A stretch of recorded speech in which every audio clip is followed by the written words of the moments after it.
দেশে 25,000 ধাত্রী নিয়োগের ঘোষণা প্রধানমন্ত্রীর। কেন কাতারের দেওয়া নতুন বিমান ফেলে পুরনো বিমানে ট্রাম্প? নিউ ইয়র্কে প্রাণঘাতী ব্যাকটেরিয়ার থাবা, এক সপ্তাহে আক্রান্ত 45। স্বাগত জানাচ্ছি আশা হোম কেয়ার প্রাইম নিউজ আয়োজনে। আপনাদের সাথে আছে আমি প্রীতিলতা গুপ্তা। এতক্ষণ শিরোনাম দেখছিলেন, এবারে বিস্তারিত। ছোটবেলায় আমাকে রেখে মা যখন কাজে যেতেন তখন তার দুশ্চিন্তার শেষ ছিল না, আর এখন আমার সেই অবস্থা। চিন্তা নেই, আপনার পাশে আছে আশা লেক্সা। একটি সাজানো খাবারের অর্ডার যে এভাবে মৃত্যুর ফাঁদ হয়ে উঠবে তা হয়তো ভাবতেও পারেননি 43 বছর বয়সী বাংলাদেশি প্রবাসী মোহাম্মদ মাহফুজুল হক। গত 7 জুলাই রাতে যুক্তরাষ্ট্রের পেনসিলভেনিয়ায় অঙ্গরাজ্যের দক্ষিণ পশ্চিম ফিলাডেলফিয়ার কিংসিসিং এলাকায় এক নির্মম ও পরিকল্পিত হত্যাকাণ্ডের শিকার হন তিনি। পেশায় ডোরড্যাশ চালক মাহফুজুলকে অত্যন্ত কাছ থেকে মাথায় গুলি করে হত্যা করা হয়।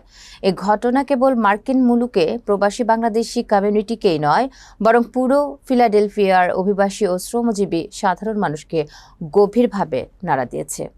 বিস্তারিত জানব সায়েম শুভর প্রতিবেদনে। বাংলাদেশের রাজশাহী জেলার চাঁপাইনবাবগঞ্জের গোমস্তাপুর উপজেলার ভেরি বাজারের সন্তান মাহফুজুল হক ফিলাডেলফিয়ার নর্থ এলাকায় সপরিবারে বসবাস করতেন। তার পিতা মোজাম্মেল হক ওরফে বাঘু মাস্টার। তার স্ত্রী সম্প্রতি পেনসিলভেনিয়ার একটি মেডিকেল স্কুল থেকে পাশ করে চিকিৎসক হিসেবে ক্যারিয়ার গড়ার প্রস্তুতি নিচ্ছিলেন। তাদের 14 বছর বয়সী একটি সন্তান রয়েছে। পরিবারের স্বপ্নগুলোকে ডানা মেলতে হাড় ভাঙা খাটুনি খাটতেন মাহফুজুল। কিন্তু এক রাতের একটি ভুয়া কল ও অতর্কিত হামলা লণ্ডভণ্ড করে দিল একটি সাজানো সংসার। বৃহস্পতিবার নর্থ ইস্ট ফিলাডেলফিয়ার টাইসন মসজিদে বাদ জোহর তার জানাজার নামাজ অনুষ্ঠিত হয়। শত শত প্রবাসী বাংলাদেশি জানাজায় অংশ নিয়ে শেষ বিদায় জানান। পরে তার মরদেহ দাফনের জন্য কানাডার ভ্যাঙ্কুভারে পাঠানো হয়। সেখানেই পরিবারের সদস্যদের পাশে তাকে চিরনিদ্রায় শায়িত করা হবে। এদিকে এই হত্যাকাণ্ডের পর প্রবাসী বাংলাদেশিদের মধ্যে নিরাপত্তা নিয়ে নতুন করে উদ্বেগ তৈরি হয়েছে। বিশেষ করে রাতের বেলায় খাবার ও পণ্য সরবরাহকারী কর্মীদের নিরাপত্তা নিশ্চিত করতে কার্যকর পদক্ষেপ নেওয়ার দাবি জোরালো হয়েছে। কমিউনিটি নেতারা দ্রুত হত্যাকারীদের গ্রেপ্তার, নিরপেক্ষ তদন্ত এবং দৃষ্টান্তমূলক শাস্তির দাবি জানিয়েছেন।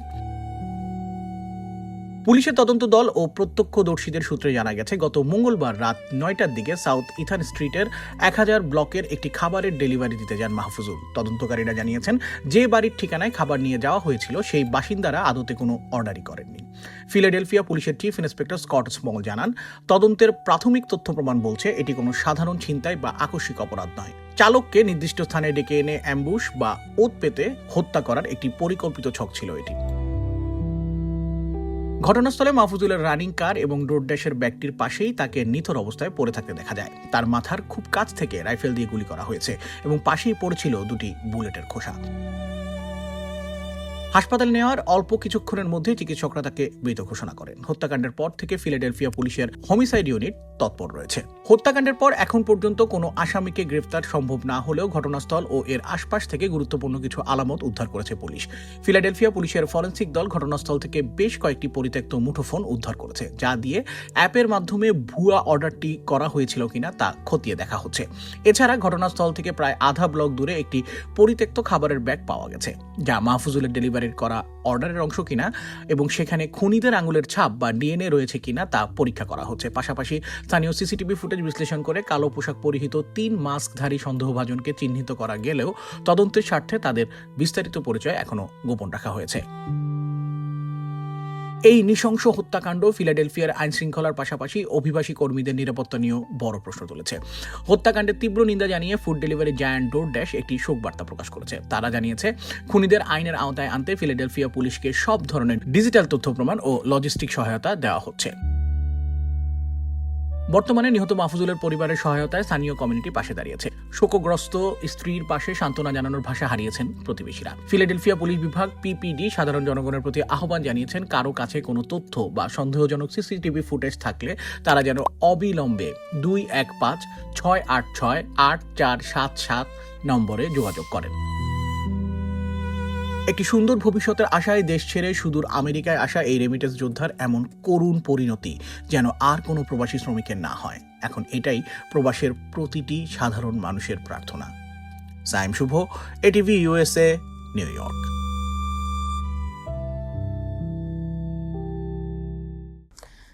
নিউইয়র্কের অত্যন্ত অভিজাত ও শান্ত শহর স্কার্সডেলে ২৬ বছর বয়সী চেস্টার গ্রিন নামের এক তরুণ তার ৭১ বছর বয়সী মা ম্যারিয়ান গ্রিনকে ছুরিকাঘাতে নৃশংসভাবে হত্যা করেছে। নিহত ম্যারিয়ান গ্রিন একজন সুপরিচিত সমাজকর্মী ও বিশেষ চাহিদা সম্পন্ন শিশুদের অধিকার রক্ষায় সোচ্চার ব্যক্তিত্ব ছিলেন। এই নৃশংস হত্যাকাণ্ডের পর চেস্টারের এক প্রাক্তন সহপাঠী প্রকাশ করেছেন যে চেস্টার প্রাথমিক বিদ্যালয় থেকে অত্যন্ত অদ্ভুত ও উগ্র মেজাজের ছিল। বিস্তারিত ডেস্ক রিপোর্টে। নিউ ইয়র্কের অত্যন্ত অভিজাত ও শান্ত শহর স্কার্সডেলে ঘটেছে এক নির্মম ও কলঙ্কজনক হত্যাকাণ্ড। নিজের আপন সন্তানের হাতে নৃশংসভাবে খুন হয়েছেন ৭১ বছর বয়সী এক মা। নিহত নারীর নাম মেরিয়ান গ্রিন, যিনি একজন সুপরিচিত সমাজকর্মী ছিলেন। পুলিশ জানিয়েছে, গত রবি থেকে মঙ্গলবারের মধ্যে যে কোনো এক সময় $২.৫ মিলিয়ন বিলাসবহুল নিজ বাসভবনে এই হত্যাকাণ্ডটি ঘটানো হয়। মায়ের বুকে ধারালো ছুরি চালিয়ে তাকে হত্যা করার অভিযোগে পুলিশ ইতিমধ্যেই তার ২৬ বছর বয়সী ছেলে চেস্টার গ্রিনকে গ্রেফতার করেছে। গত এক দশকের মধ্যে এই ধনী এলাকায় এটি প্রথম খুনের ঘটনা, যা পুরো শহর জুড়ে তীব্র চাঞ্চল্য সৃষ্টি করেছে। হত্যাকাণ্ডের এই খবরটি সামনে আসার পর অভিযুক্ত চেস্টারের ছোটবেলার এক সহপাঠী সংবাদ মাধ্যমের কাছে তার অতীত জীবনের অত্যন্ত ভয়ানক ও বিকৃত আচরণের কথা প্রকাশ করেছেন। সেই সহপাঠীর দাবি, চেস্টার গ্রিন প্রাথমিক বিদ্যালয় থেকেই আর 10টা সাধারণ বাচ্চার মতো ছিল না। সে ছিল ভীষণ অদ্ভুত ও উগ্র মেজাজের। সে সময় কোনো কারণ ছাড়াই হঠাৎ ক্লাসের অন্য বাচ্চাদের মুখের সামনে গিয়ে সে বিকট চিৎকার করত। শুধু তাই নয়, মাত্র ৮ বছর বয়সে সে অন্য এক সহপাঠীকে নাৎসি বলে গালি দিয়েছিল এবং একবার এক সহপাঠীর পুরো পরিবারকে সপরিবারে খুন করার হুমকিও দিয়েছিল। সহপাঠীরা আরও জানিয়েছেন, কৈশোরে পা দেওয়ার পরও চেস্টারের আচরণের কোনো পরিবর্তন হয়নি, বরং তার মাঝে ধারালো তলোয়ার ও ছুরির প্রতি এক ধরনের ভয়ানক আসক্তি গড়ে উঠেছিল। সে প্রায়ই মানুষকে নানা রকম হুমকি দিত, যার কারণে যখন এই খুনের খবরটি আসে তখন পরিচিতদের কেউই অবাক হননি। অথচ মা মেরিয়ান গ্রিন ছেলেকে একটি স্বাভাবিক জীবনে ফিরিয়ে আনতে বছরের পর বছর চেষ্টা করেছেন। পুলিশ অভিযুক্ত চেস্টার গ্রিনকে গ্রেফতার করে আদালতের মাধ্যমে জেল হাজতে পাঠিয়েছে এবং ঘটনার পেছনে অন্য কোনো কারণ আছে কিনা তা খতিয়ে দেখছে। Rashed Bappi, ATV USA, new York, যুক্তরাষ্ট্র। যুক্তরাষ্ট্রের ট্রাম্প প্রশাসনের বহুল আলোচিত গণডিপোর্টেশন এজেন্ডা বাস্তবায়নে পর্দার আড়ালে এক বড় ধরনের ধাক্কা দিয়েছে দেশটির অভিবাসন ও কাস্টমস প্রয়োগকারী সংস্থা আইস। জুন মাসের শেষ দিকে মাত্র 5 দিনের এক সাঁড়াশি অভিযানে সংস্থাটি প্রায় 10,000 অভিবাসীকে গ্রেপ্তার করেছে। বড় বড় শহরগুলোতে আলোড়ন সৃষ্টি করে জনসমক্ষে অভিযান চালানোর কৌশল থেকে সরে এসে জনচক্ষুর অন্তরালে অত্যন্ত নীরবে এই লক্ষ্য পূরণের পথ বেছে নিয়েছে প্রশাসন। বিস্তারিত জানব সাইম শুভর প্রতিবেদনে। অভ্যন্তরীণ ও অপ্রকাশিত ডাটার সূত্র ধরে মার্কিন সংবাদ মাধ্যম দ্য নিউ ইয়র্ক টাইমস প্রথম এই খবরটি প্রকাশ করে। তথ্য মতে গত 26শে জুন শুক্রবার থেকে 30শে জুন মঙ্গলবার পর্যন্ত মাত্র 5 দিনে এই বিপুল সংখ্যক মানুষকে আটক করা হয়, যা গড় দাঁড়ায় প্রতিদিন প্রায় 2000 গ্রেফতার। তবে সুনির্দিষ্টভাবে কোন কোন অঞ্চল থেকে তাদের গ্রেফতার করা হয়েছে তা এখনও জনসমক্ষে প্রকাশ করা হয়নি। এই অভিযান প্রসঙ্গে ডিপার্টমেন্ট অফ হোমল্যান্ড সিকিউরিটি এক বিবৃতিতে জানিয়েছে, প্রথম দিন থেকেই ডিএইচএস আইন প্রয়োগকারী সংস্থাগুলোর মার্কিন জনগণের কাছে প্রেসিডেন্ট ট্রাম্পের দেওয়া প্রতিশ্রুতি পূরণ করে চলেছে। খুনি, ধর্ষক, পেডোফাইল, গ্যাং মেম্বার এবং সন্ত্রাসীদের মতো অপরাধী, অবৈধ এলিয়েনদের গ্রেফতার ও ডিপোর্ট করা হচ্ছে। আমাদের বার্তা পরিষ্কার, আপনি যদি অবৈধভাবে আমাদের দেশে আসেন, আমরা আপনাকে খুঁজে বের করব, গ্রেফতার করব এবং ফেরত পাঠাবো।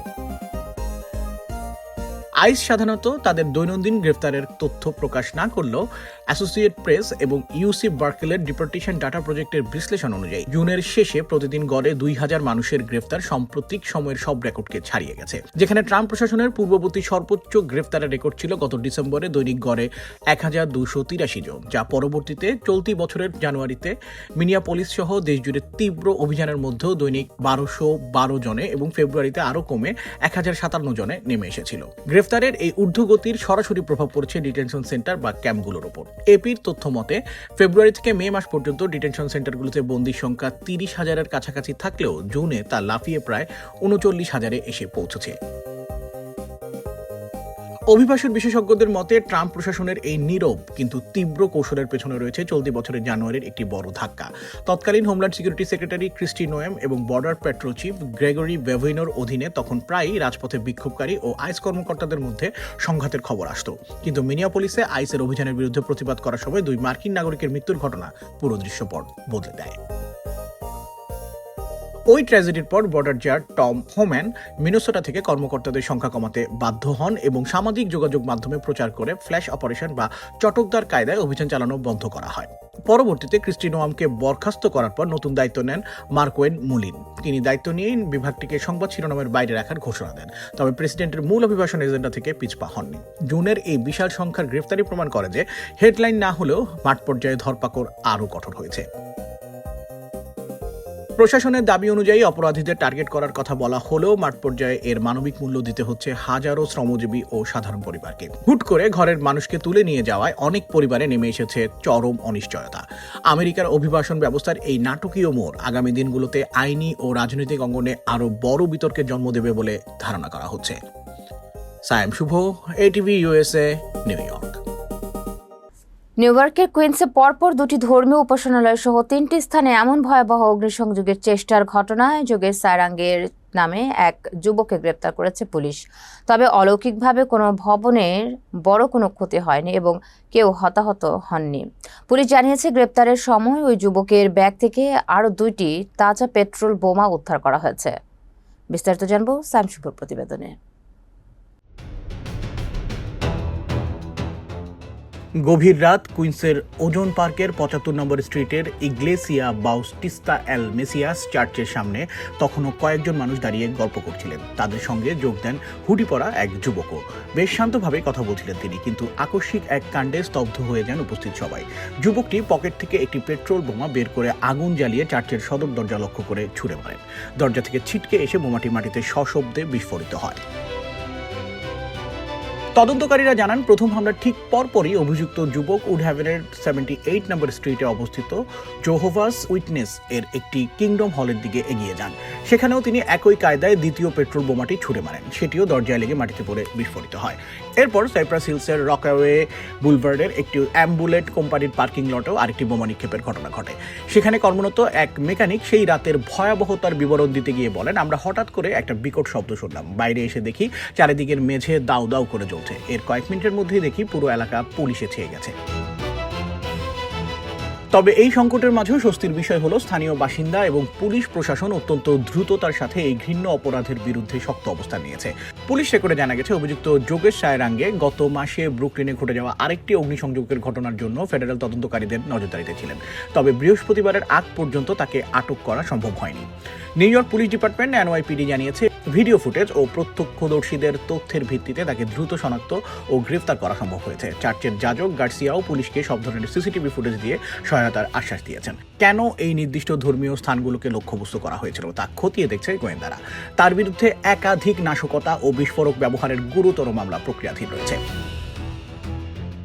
আপাতত বড় কোনো ক্ষয়ক্ষতি না হলেও এই ঘটনা নিউ ইয়র্কের মতো বহু সাংস্কৃতিক শহরের নিরাপত্তা ও ধর্মীয় সহনশীলতার উপর নতুন করে এক বড় প্রশ্নচিহ্ন এঁকে দিল। এলাকাবাসী এখন কেবলই চান শান্তি ফিরে আসুক আর অপরাধী পাক দৃষ্টান্তমূলক শাস্তি। সায়েম শুভ, ATV USA, নিউ ইয়র্ক। এবার ছোট্ট একটা বিরতি নিচ্ছি, ফিরে এসে থাকছে। চট্টগ্রামে বন্যা ও পাহাড় ধসে 39 জনের মৃত্যু, পানিবন্দী 9 লক্ষাধিক মানুষ। ব্যস্ততার কারণে বাবা মার সঠিক যত্ন নিতে পারছিলাম না। তারপর সন্ধান পেলাম আশা হোম কেয়ারে। আশা হোম কেয়ার, ভালোবাসার পরশে প্রবীণদের পাশে।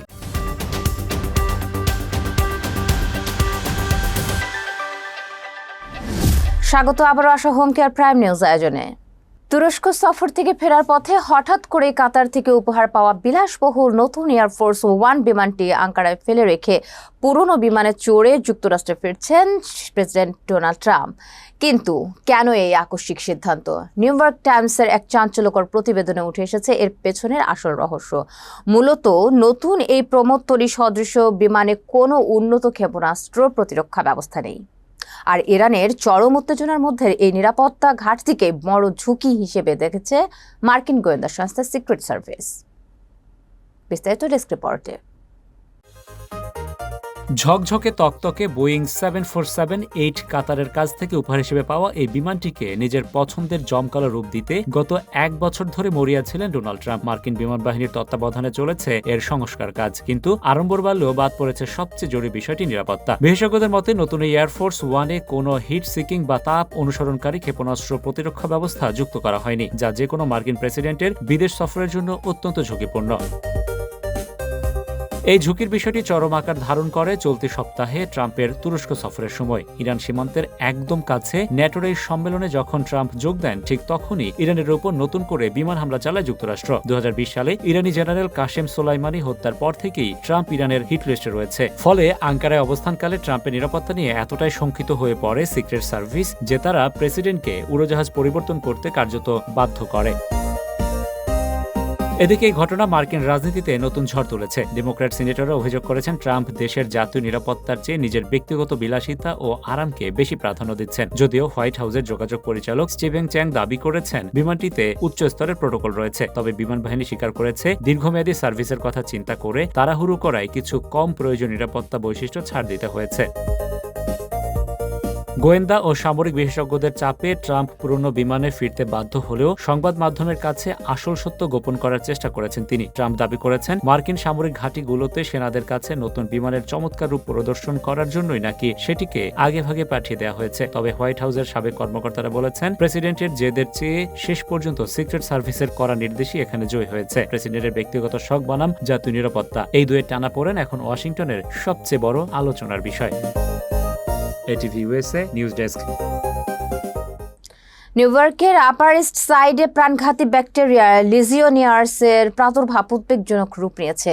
মাত্র 1 সপ্তাহের ব্যবধানে আক্রান্তের সংখ্যা বেড়ে দাঁড়িয়েছে 46 জনে, যার মধ্যে 22 জনকে হাসপাতালে ভর্তি করা হয়েছে। সংক্রমণের উৎস খুঁজতে ম্যানহাটনের বিস্তীর্ণ এলাকার প্রায় 150টি ভবনের কুলিং টাওয়ার টার্গেট করেছে সিটি প্রশাসন। বিস্তারিত ডেস্ক রিপোর্টে। নিউ ইয়র্কের আপার ইস্ট সাইডে লিজিওনিয়ার্স রোগের প্রাদুর্ভাব উদ্বেগজনক হারে বাড়ছে। 1 সপ্তাহের ব্যবধানে আক্রান্তের সংখ্যা বেড়ে দাঁড়িয়েছে 46 জনে। ইতিমধ্যেই 22 জনকে আশঙ্কাজনক অবস্থায় হাসপাতালে ভর্তি করা হয়েছে। চিকিৎসকরা জানাচ্ছেন সাধারণ জ্বর ও শ্বাসকষ্টের উপসর্গ দিয়ে এই রোগের শুরু হলেও দ্রুতই এটি রূপ নিতে পারে প্রাণঘাতী ও মারাত্মক নিউমোনিয়ায়। সংক্রমণের উৎস খুঁজে বের করতে ম্যানহাটনের 76 থেকে 97th স্ট্রিট পর্যন্ত প্রায় 150টি ভবনের কুলিং টাওয়ার পরীক্ষা করেছে নিউ ইয়র্ক সিটির স্বাস্থ্য বিভাগ। সিটি মেয়র জোহরান মামদানি জানিয়েছেন প্রাথমিক পরীক্ষায় যেসব ভবনের কুলিং টাওয়ারের পানিতে লিজিওনেলা ব্যাকটেরিয়া শনাক্ত হয়েছে সেগুলো দ্রুত খালি করে সম্পূর্ণ পরিষ্কার ও জীবাণুমুক্ত করার কঠোর নির্দেশ দেওয়া হয়েছে। স্বাস্থ্য কর্মকর্তারা নিশ্চিত করেছেন লিজিওনিয়ার্স রোগটি কোনো ছোঁয়াচে রোগ নয়, অর্থাৎ একজনের শরীর থেকে আরেকজনের শরীরে এটি ছড়ায় না। এটি মূলত ছড়ায় বহুতল ভবনের ছাদে থাকা কুলিং টাওয়ার থেকে নির্গত দূষিত পানির অতি ক্ষুদ্র কণা বা বাষ্পের মাধ্যমে। এই দূষিত বাষ্প যখন বাতাসের সাথে মানুষের ফুসফুসে প্রবেশ করে তখনই মানুষ অসুস্থ হয়ে পড়ে।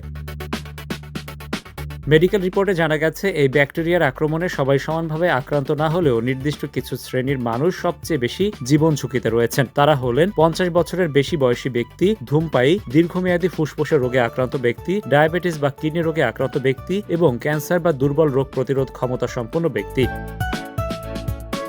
তবে এই প্রাদুর্ভাবের মাঝেও সিটিবাসীকে আতঙ্কিত না হওয়ার আহ্বান জানিয়েছে স্বাস্থ্য বিভাগ। বিশেষজ্ঞরা বলছেন সাধারণ ট্যাপ বা কল থেকে পানি পান করলে, গোসল করলে কিংবা ঘরের ভেতরের এসি ব্যবহার করলে এ রোগ ছড়ায় না। ফলে সাধারণ দৈনন্দিন কাজ চালিয়ে যেতে কোনো বাধা নেই। এদিকে নাগরিকদের যে কোনো অস্বাভাবিক উপসর্গ দেখা দিলে ঘরে বসে না থেকে অবিলম্বে চিকিৎসকের শরণাপন্ন হওয়ার পরামর্শ দেওয়া হয়েছে। Rashed Bappi, ATV USA, new York, যুক্তরাষ্ট্র। জীবন আর মৃত্যুর মাঝে তখন ব্যবধান মাত্র কয়েক ইঞ্চির। নিচে বয়ে চলেছে প্রমত্তা ইস্ট রিভার আর উপরে ব্রুকলিন ব্রিজের একটি সরু লোহার বিমের ওপর বসে আছেন 31 বছর বয়সী এক তরুণী। যে কোনো মুহূর্তে পা ফসকে গেলেই ঘটে যেতে পারে চরম বিপর্যয়। গত বুধবার সন্ধ্যায় এমন এক রুদ্ধশ্বাস ও আবেগঘন পরিস্থিতির সাক্ষী হলো নিউ ইয়র্কবাসী। তবে নিউ ইয়র্ক পুলিশ বিভাগের ইমার্জেন্সি সার্ভিস ইউনিটের কর্মকর্তাদের চরম ধৈর্য, মানবিকতা ও সাহসিকতায় শেষ পর্যন্ত একটি মূল্যবান প্রাণ রক্ষা পেয়েছে। বিস্তারিত ডেস্ক রিপোর্টে।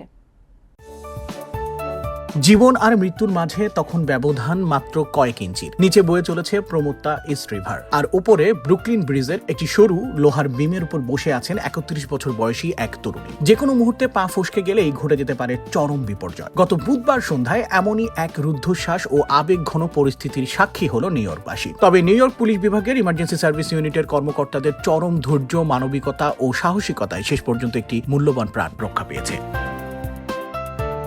বুধবার সন্ধ্যা আনুমানিক 7:30 হঠাৎ খবর আসে এক তরুণী ব্রুকলিন ব্রিজের উঁচুতে উঠে আত্মহত্যার চেষ্টা করছে। খবর পেয়ে দ্রুত ঘটনাস্থলে পৌঁছায় পুলিশের বিশেষ দল। পরিস্থিতি নিয়ন্ত্রণে আনতে তাৎক্ষণিকভাবে ব্রিজের ব্রুকলিনমুখী সব লেনে যানবাহন চলাচল বন্ধ করে দেওয়া হয়।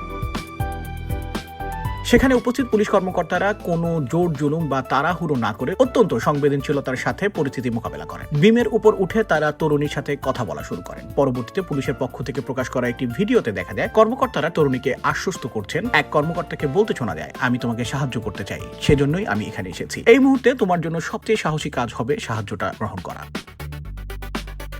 উদ্ধারের পর অজ্ঞাত পরিচয় ওই তরুণীকে চিকিৎসার জন্য স্থানীয় একটি হাসপাতালে পাঠানো হয়েছে। পুলিশ জানিয়েছে তার বিরুদ্ধে কোনো আইনি ব্যবস্থা বা গ্রেফতার করা হয়নি, কারণ এই মুহূর্তে তার শাস্তির চেয়ে সহমর্মিতা বেশি প্রয়োজন। এই ঘটনাটি কেবল একটি সফল উদ্ধার অভিযানই না, বরং মানসিক স্বাস্থ্য সংকটে থাকা একজন মানুষের প্রতি কেমন আচরণ করা উচিত তার এক অনন্য দৃষ্টান্ত। এই ঘটনা আমাদের মনে করিয়ে দেয় যে মানসিক অবসাদ বা সংকট কোনো অপরাধ নয়। সঠিক সময়ে একটু সহানুভূতি, একটু হাত বাড়িয়ে দেওয়া আর দুটি সান্ত্বনার বাণী একটি জলজ্যান্ত মানুষকে মৃত্যুর মুখ থেকে ফিরিয়ে আনতে পারে। ব্রুকলিন ব্রিজের ওপরের সেই অন্ধকার সন্ধ্যায় নিউ ইয়র্ক পুলিশ কোনো অস্ত্রের জোরে নয়, বরং কেবল ভালোবাসা ও মানবিকতা দিয়ে জয় করেছে এক বিপন্ন মানুষের মন।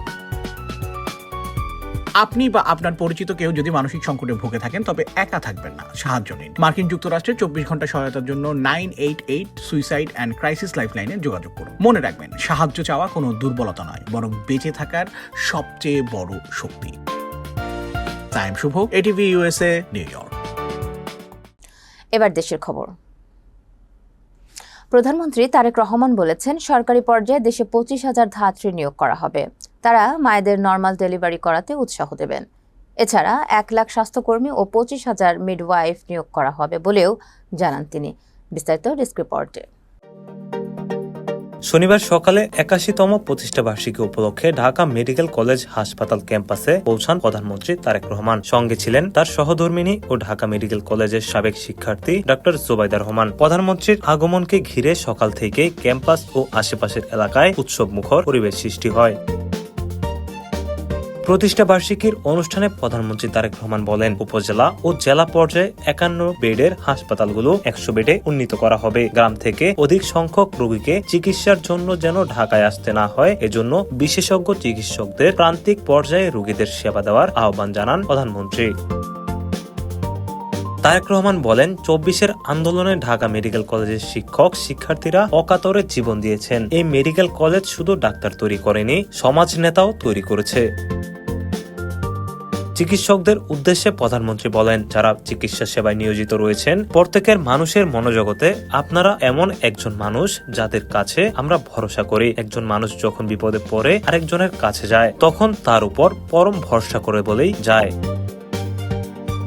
প্রিভেনশন ইজ বেটার দেন কিউর এর উপর গুরুত্ব দিয়ে প্রধানমন্ত্রী বলেন, একজন রোগীকে চিকিৎসার জন্য রাষ্ট্রের যে খরচ হয়, রাষ্ট্র যদি প্রিভেনশনের ব্যবস্থা নেয় তাহলে রাষ্ট্রের খরচ অনেক কম হয়। সরকার এদিকে মনোযোগ দিয়েছে। সরকার প্রধান বলেন, হেলথ কেয়ারকে আমরা বিশেষ প্রশিক্ষণ দেব। তারা বাড়ি বাড়ি গিয়ে মানুষকে সচেতন করবেন যাতে রোগবালাই কম হয়, সেদিকে তারা জোর দেবেন। ATV USA news desk. টানা ভারী বৃষ্টি, পাহাড়ি ঢল, আকস্মিক বন্যা ও পাহাড় ধসে চট্টগ্রাম বিভাগে প্রাণহানির সংখ্যা বেড়ে 39 জনে পৌঁছেছে। একই সঙ্গে চট্টগ্রাম বিভাগে 5 জেলায় প্রায় 9,28,000 মানুষ ক্ষতিগ্রস্ত হয়েছেন। দুর্যোগ ব্যবস্থাপনা ও ত্রাণ মন্ত্রণালয়ের প্রতিবেদনে জানানো হয়েছে, সবচেয়ে বেশি 23 জনের মৃত্যু হয়েছে কক্সবাজারে। এছাড়া চট্টগ্রামে 8 জন, বান্দরবানে 6 জন এবং রাঙামাটিতে 2 জন মারা গেছেন। চট্টগ্রাম জেলা প্রশাসনের তথ্য অনুযায়ী কয়েকদিনের ভারী বর্ষণ, পাহাড়ি ঢল ও ভূমিধসে জেলার 16টি উপজেলা সহ নগরীর বিভিন্ন এলাকায় 1,88,648টি পরিবার ক্ষতিগ্রস্ত হয়েছে। জেলার 176টি ইউনিয়ন ও পৌরসভা বন্যার কবলে পড়েছে। দুর্যোগ মোকাবেলায় 673টি আশ্রয় কেন্দ্র চালু করা হয়েছে। এসব কেন্দ্রে আশ্রয় নিয়েছেন 23,853 জন। বন্যা দুর্গতদের সহায়তার সরকার 700 টন চাল ও 6 কোটি টাকা বরাদ্দ দিয়েছে। তবে স্থানীয়দের অভিযোগ, দুর্গম উপকূলীয় অনেক ইউনিয়নে এখনও ত্রাণ পৌঁছেনি। টানা বিদ্যুৎ বিচ্ছিন্নতা ও মোবাইল নেটওয়ার্ক না থাকায় যোগাযোগ ব্যবস্থা ভেঙে পড়েছে। দেশের সব সরকারি বেসরকারি স্কুল কলেজে আইপি ভিত্তিক সিসিটিভি ক্যামেরা স্থাপন ও সেন্ট্রাল অনলাইন মনিটরিং সিস্টেম চালুর বিষয়ে মাধ্যমিক ও উচ্চ শিক্ষা অধিদপ্তর থেকে একটি জরুরি নির্দেশনা জারি করা হয়েছে। শুক্রবার এক বিজ্ঞপ্তিতে সব স্কুল ও কলেজ প্রধানদের এর নির্দেশনা দেয় মাউসি। শিক্ষার গুণগত মান উন্নয়ন, নিয়মিত ক্লাস পরিচালনা, শিক্ষার্থীদের উপস্থিতি নিশ্চিত এবং সার্বিক নিরাপত্তা জোরদার করতে এই বিশেষ উদ্যোগ নেওয়া হয়েছে। নির্দেশনা অনুযায়ী আগামী 13 জুলাই বিকেল 4টার মধ্যে সকল শিক্ষা প্রতিষ্ঠান প্রধানকে নির্ধারিত গুগল ফর্মে তাদের প্রতিষ্ঠানে সিসিটিভি ও মনিটরিং সংক্রান্ত প্রয়োজনীয় তথ্য জমা দিতে হবে। বিজ্ঞপ্তিতে বলা হয়, মাধ্যমিক ও উচ্চ শিক্ষা অধিদপ্তরের আওতাধীন সব শিক্ষা প্রতিষ্ঠানে শিক্ষার গুণগত মান উন্নয়ন, সুষ্ঠুভাবে ক্লাস পরিচালনা ও উপস্থিতি নিশ্চিতকরণ এবং সার্বিক নিরাপত্তা জোরদার করার লক্ষ্যে জরুরি ভিত্তিতে সেন্ট্রাল অনলাইন মনিটরিং সিস্টেম চালু করার সিদ্ধান্ত গ্রহণ করা হয়েছে। আবার একটা বিরতি নিচ্ছি, ফিরে এসে থাকছে। বিশ্বকাপ থেকে বিদায়ের পর কলম্বিয়ার ফুটবলারকে হত্যার হুমকি।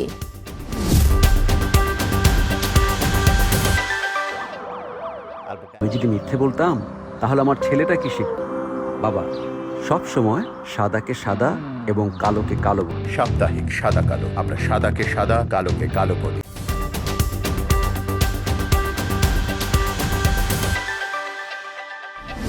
ফিরে এলাম আশা হোম কেয়ার প্রাইম নিউজে। এবার খেলার খবর।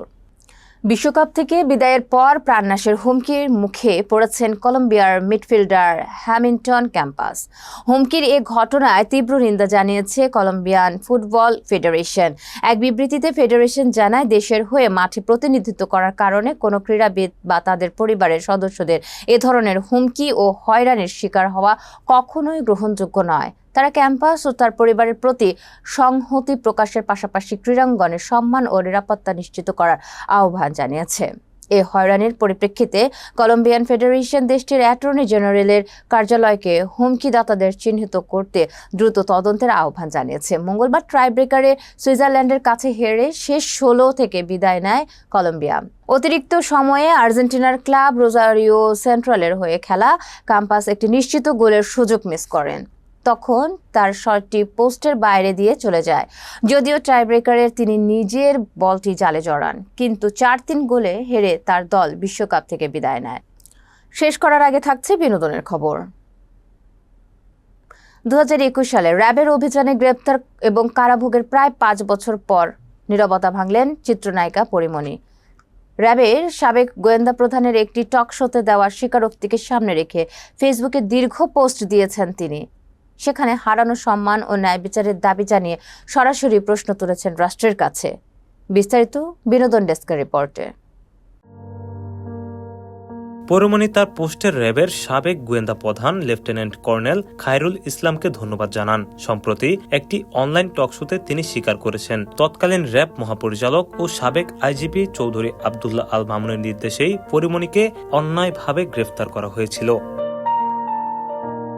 পরিমণি দাবি করেন, 2021 সালের 4 আগস্ট বনানীর বাসা থেকে তাকে সম্পূর্ণ বেআইনি ও বিশেষ মহলের স্বার্থে গ্রেফতার করা হয়। এরপর মিথ্যা মামলায় গ্রেফতার দেখিয়ে রিমান্ড সহ টানা 28 দিন কারাগারে রাখা হয় তাকে।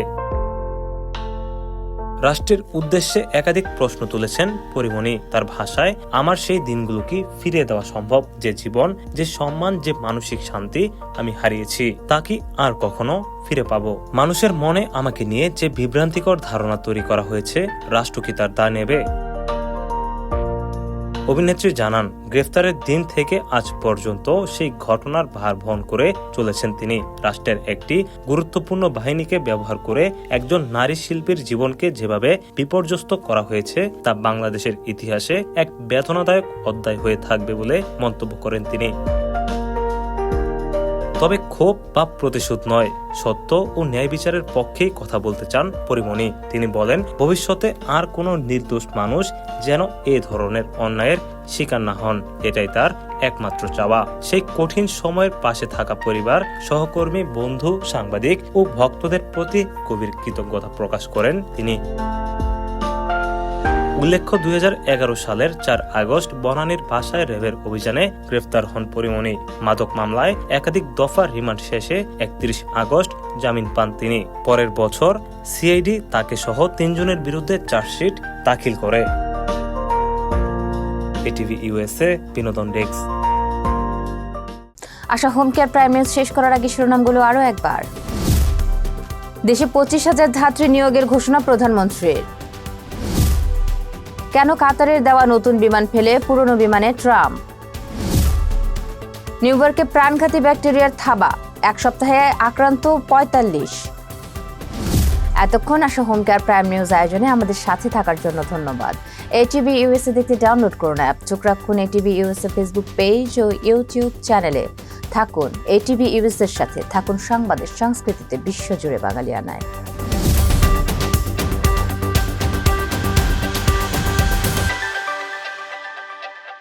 এটিভি ইউএসএ, বিশ্বজুড়ে বাঙালিয়ানা।